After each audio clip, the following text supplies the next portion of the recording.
ఈ సింగింగ్ ఫీల్డ్‌కి రావాలని ఎందుకు అనిపించింది నీకు? అంటే నేను కొంచెం నా వయసు తక్కువ అన్న టైంలో ఎక్కువ మంది మంగ్లీ గారిని అనేవాళ్ళు. ఓకే. ఆ అమ్మాయికి సపోర్ట్ ఏది లేకపోయినా వాళ్ళ నాన్న సపోర్ట్ అంటే ఊర్లో వాళ్ళ సపోర్ట్ ఏది లేకపోయినా వాళ్ళ నాన్న సపోర్ట్ ద్వారా పైకొచ్చింది. అట్లా అట్లా అన్నప్పుడు మనకు గూడా అట్లాగే వస్తది గదా! నేను గూడా సింగర్ అంటే వాయిస్‌ని గూడా కొంతమంది చెప్పేవాళ్ళు. నీ వాయిస్ బావుంటది అట్లాగా. హ్మ్. ఆమె ఇన్‌స్పిరేషన్ ఒకటి ప్లస్ వీళ్ళ సపోర్ట్ ఒకటి. ఓకే. సింగర్ అవ్వాలనే ఆశ కొంచెం ముందుకొచ్చింది. ఓకే. దాని తర్వాత కాలేజ్, స్కూల్స్‌లో ఇంకొంచెం సపోర్ట్ యాడ్ అయింది. దానివల్ల నేను ఎందుకు అవ్వకూడదు అన్న ఆలోచనతోటి ముందుకు రావడం జరిగింది. సో, 'మంగ్లీ' సాంగ్ రీసెంట్‌గా ట్రెండ్ అయిన సాంగ్ గూడా నువ్వు పాడినావు. ఆ పాట గూడా బావుంది. ఒక్కసారి ఆ పాట.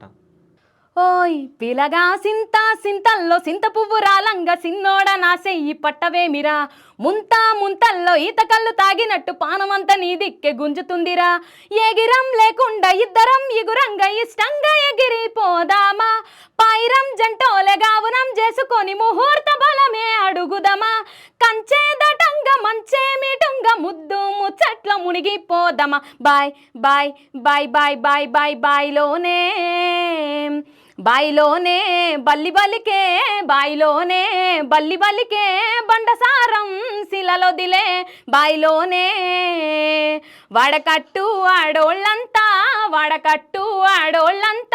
సుడమెచ్చే సంబూరాలో వాడకట్టు. సూపర్ అసలు. ఈ సాంగ్ పాడుతుంటే నాకు ఆ సౌండ్ ఇనిపించినట్టే ఉంది. అంటే ఒరిజినల్ సాంగ్ 'మంగ్లీ' పాడింది గదా!